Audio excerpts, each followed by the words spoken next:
আজকে যে ডাকসু নির্বাচন, সে নির্বাচন শুধু শিক্ষার্থীদের প্রতি নির্বাচন না, এটা স্পষ্টত জামাত বিএনপি ছাত্রদল শিবিরের মধ্যে হিস্যার ভাগাভাগি, ক্ষমতার ভাগাভাগি একটা। আমরা কিন্তু এর আগে বারবার করে বলেছি, এই যে নির্বাচন কমিশন একটা অথর্ব আনাড়ি অনভিজ্ঞ নির্বাচন কমিশন। এই নির্বাচন কমিশন একটা নতজানু নির্বাচন কমিশন। এই নির্বাচন কমিশন দুটা ভাগ, একটা ভাগ ছাত্র দলের তাবাদারি করে, একটা ভাগ জামাত শিবিরের তাবাদারি করে। আমরা এটা স্পষ্টভাবে বারবার করে বলে এসেছি। আপনারা অসংগতি না বারবার দেখেছেন যে প্রচার থেকে শুরু করে এর আগ পর্যন্ত মনোনয়নপত্র উত্তোলন দিন থেকে শুরু করে তারা অনেকগুলো বিধিনিষেধ তারা সেট করেছেন, আচরণবিধি তারা সেট করেছেন, কিন্তু আচরণবিধি তাদের সামনে বারবার করে লঙ্ঘন করেছেন। প্রার্থীরা একটা প্রতিযোগিতা করেছে আচরণবিধি লঙ্ঘনের বিষয়ে। একই সাথে আমরা দেখছি ছাত্র দলের প্রার্থী আচরণবিধি লঙ্ঘন করে ফেসবুক সেটা প্রচার করেছে যে কি করবে দেখো। নির্বাচন কমিশন বিজ্ঞানগুলি দেখিয়েছেন, সে নতজানু নির্বাচন কমিশন কোনো পদক্ষেপ নিতে পারে নাই। আমরা আস্থা রাখতে পারি নাই নির্বাচন কমিশনের প্রতি।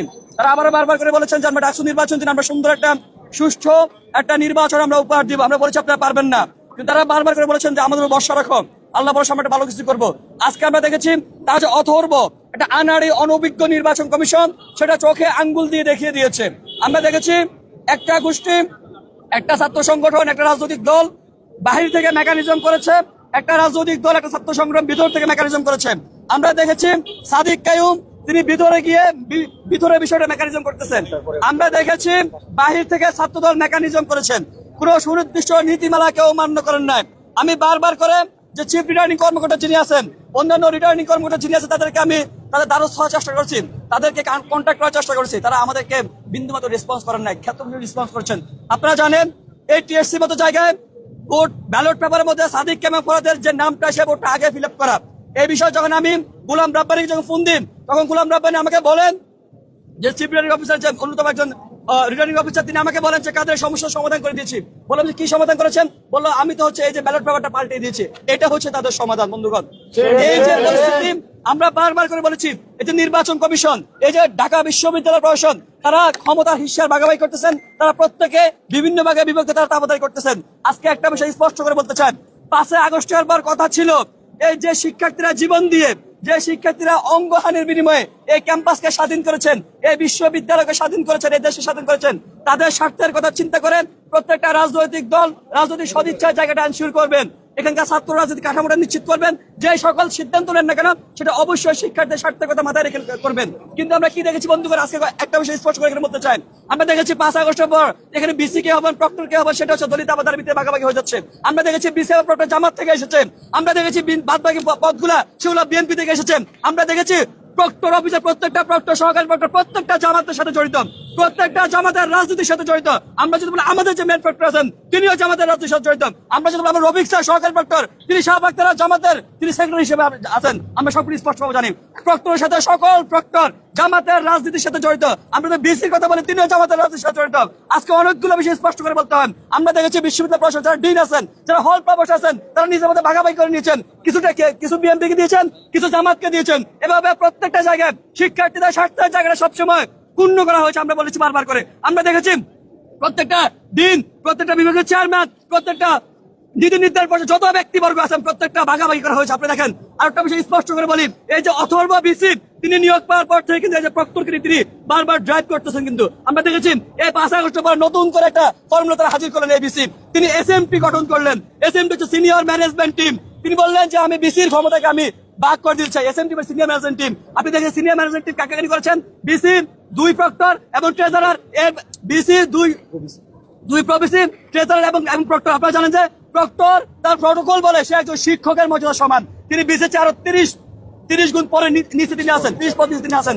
কিন্তু এই প্রক্টরকে খুবই কৌশলের সাথে এসএমটি মেম্বার হিসাবে তৈরি করা হয়েছিল। এবং শুধু এটা না, কিন্তু এসএমটি কে ফর্মাল বডি হিসাবে সিন্ডিকেটে পাস করেছে এই বিসি শুধুমাত্র জামাত শিবিরের এজেন্ডাটা বাস্তবায়ন করার জন্য এখানে এসেছে।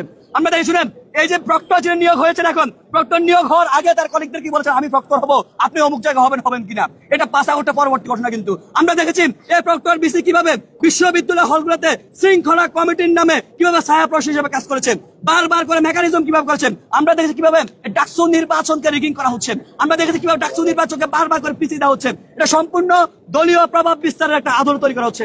যেমনি ভাবে জামাত শিবির যেমনি ভাবে প্রশাসনের প্রত্যেকটা স্তর দখল করে নিয়েছেন, হল প্রভাব থেকে শুরু করে অন্যভাবে ছাত্র দল কিংবা যদি বিএনপির কথা বলি, তারা কিন্তু প্রত্যেক ডিন প্রত্যেকটা হল প্রবেশে অর্ধেক তারা নিয়েছে, আবার তারা অনেকে নিয়েছে হচ্ছে কি আমাদের অ্যালামনাই অ্যাসোসিয়েশন। তার মানে স্পষ্টত ভাবে জামাত বিএনপি এখানে নিজেদের এজেন্ডা বাস্তবায়ন করার জন্য তারা বাগ বাটোয়ারা করে নিয়েছেন। শুধুমাত্র আমাদের যে রক্ত, আমাদের যে ঘাম, সবকিছুর বিনিময়ে আমরা যে স্বাধীন ক্যাম্পাসকে ফিরে দিয়েছি।